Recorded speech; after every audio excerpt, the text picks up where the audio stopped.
Take your time. Woodworking has always been a love and a passion of mine, and something I've been blessed to be able to be good at. And I just wanted to be able to give back somehow. We're going to make some airplanes today. Okay, like this. All right. The propeller's going to spin because we want a working airplane. Because a working airplane is going to crash if it doesn't work, right?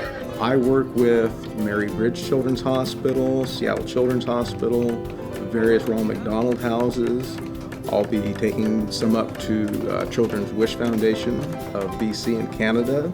Toys That Make Smiles is a great organization that I hope that many other schools get to use and donate to so that we can continue to help students in need. Oh, wait, yeah. I need a ruler.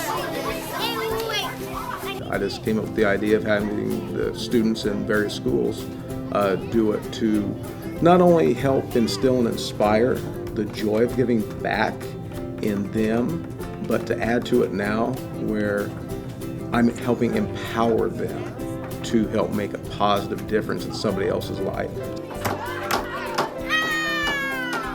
You see kids that are hooked up to IV machines and they wheel those down to the playrooms and their faces just light up because they get a fun activity to do. They get to paint, they get to bling these out, they get to use their artistic talents to whatever it means that they want, and they get to have some fun and forget about being sick for a while.